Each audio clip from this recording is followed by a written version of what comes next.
Welcome to World of Warships. My name is Leo. Thank you for watching the video. Today I'm going to do something a little bit different. I'm going to go in and one of the things that I've done since I started making these videos is try to figure out what ships to play. I want to play a ship that I can have a good game in. I don't want to play ships that I suck in. But I am playing battleships, so there is an exception to that. So one of the ships that I've picked is the Mutsuki, and it's unfortunately named because that's the way I'm going to pronounce it, the Mutsuki. Uh, don't mean to malign the poor little thing, but anyway, I went through that ship when I was grinding my way toward the Shimakaze, and looking back on my stats on it, it wasn't that bad. So for something mid-tier, I mean, I've got my Kamikaze R, which is tier 5. I've got my Mutsuki, which is well, the Mutsuki's tier 6. Fubuki's tier 8, and then I've got a Nicholas, which is tier 5. And I'm going to do the same thing with this my hand, because that is what I'm going to play, tier 7, because I did better in it than I thought I did at the time. So I'm going to do basically the same thing to that we're going to do with this Mutsuki. Alright, first thing to do is put a captain on this thing now. This is the captain that I've been training to put on the Shimakaze. So it's a long story here. The captain that's on my Fubuki was the one that I grinded the line with and made it to Shimakaze. Made it to Shimakaze. And just, I don't know, maybe I grinded it too fast. I felt like a fish out of water, like couldn't play it well. So I pulled that captain back down to the Fubuki, which I really like, and configured him to work on the Fubuki and on the Kamikaze arm. Now, that left me, though, with that Shimakaze, which I wasn't going to sell, but I needed a captain for it, and I don't want to go into a tier 10 game, especially in learning mode, with less than concealment expert. So now this guy, I grinded him pretty hard also. So he's not bad. He's got 14 points, and so I just need one more point, and then I can get his level 5 concealment expert.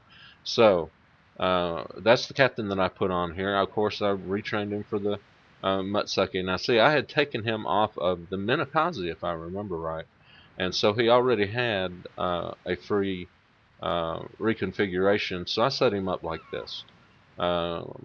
Just your standard basic hurry up and get to concealment expert territory grinding profile.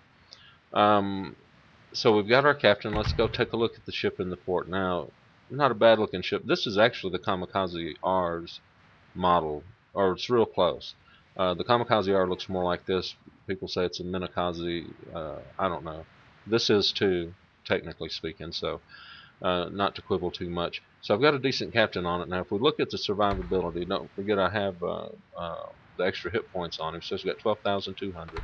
So that's not as bad as it used to be. It takes more than one torp to kill him. Now, you look at the artillery on this thing. He's got main battery, 120 millimeters. 120 millimeters is not quite 5-inch, so it's not a gross misstatement to call them pop guns.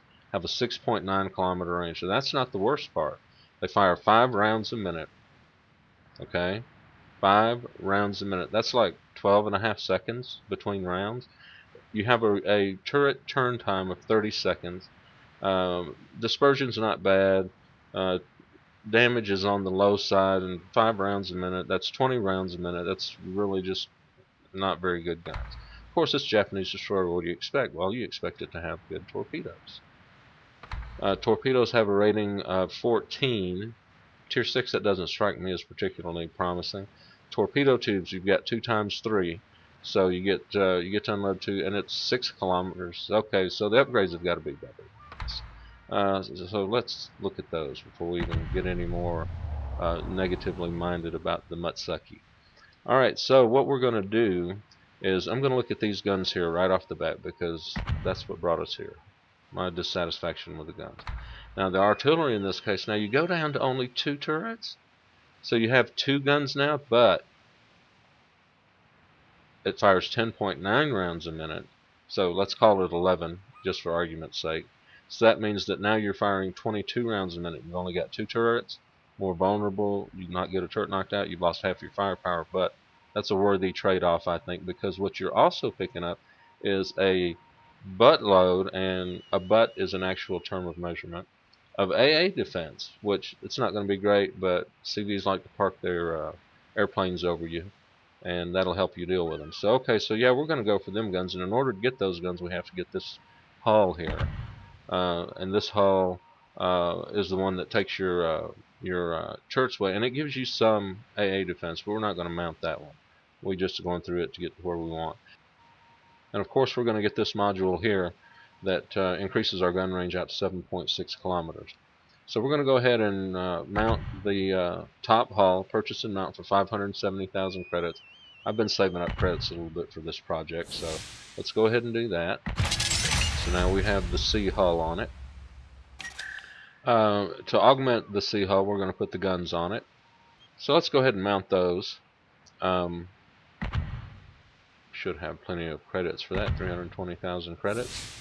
Yes. Now, of course we said we were going to get this. Let's go ahead and get that 220,000 credits to increase our range out to 7.6 kilometers. Now the torpedoes. Save these for last because these are the crown jewel whenever you're in an IJNDD. Now these increase our maximum damage by 1,667. Rate of fire is 0.8, so it's the same, so it's 0.8 rounds a minute. So that means that you're looking at, what is that, 65, 70 second, we'll find out in a minute. 59 knots, 10 kilometers, okay, slow, decent range. It's going to be well out beyond our concealment, so let's go ahead and get those. Alright.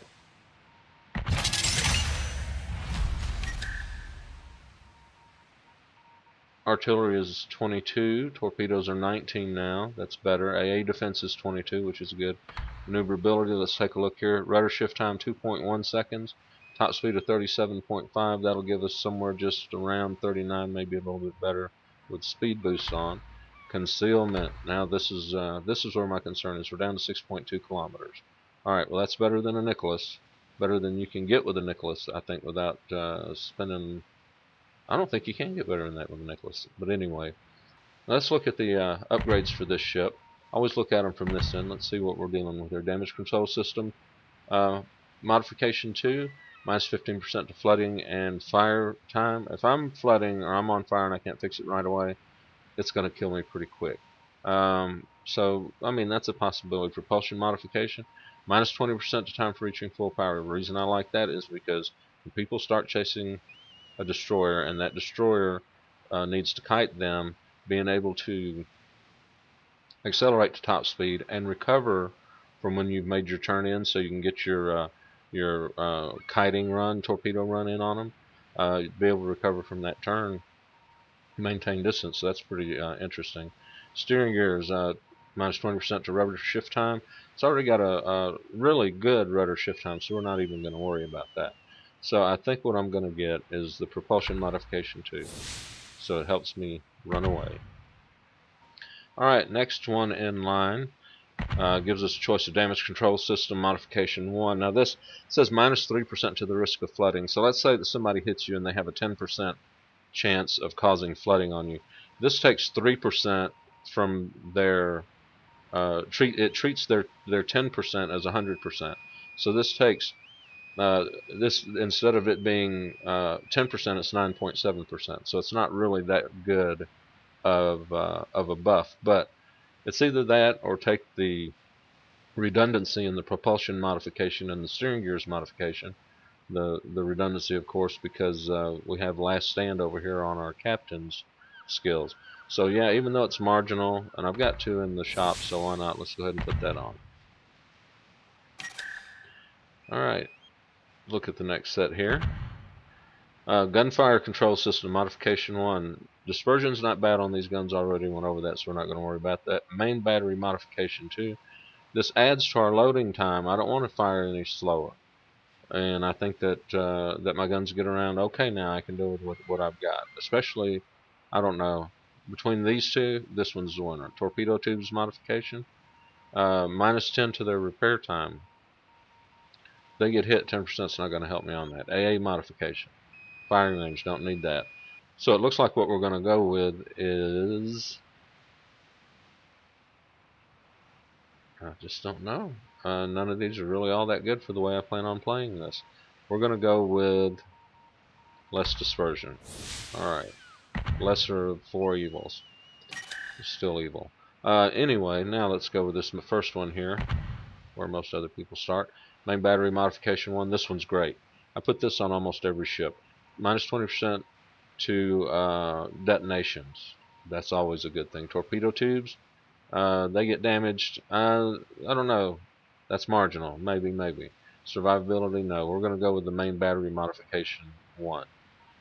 So what I've wound up doing in this case is, rather than playing to my destroyer's strengths, I'm trying to augment its weaknesses. See how that works out.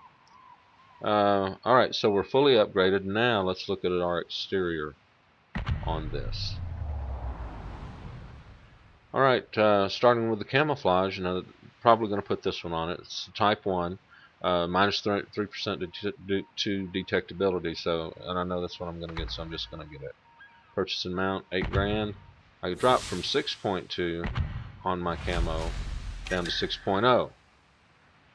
Now we're starting to get down into stealthy, what I consider to be stealthy range. Okay, now we're getting down barely a ninja. Alright, barely a ninja. Signal flags. I don't buy these, I just get them as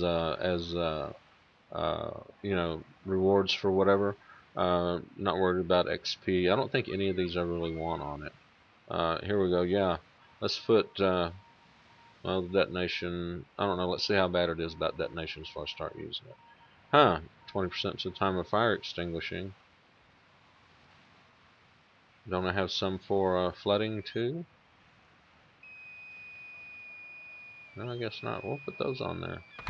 Set me on fire, we can put it out faster, that's going to help. Alright, so we have our camo, we have our modules, we have our signals, we have everything ready on this ship.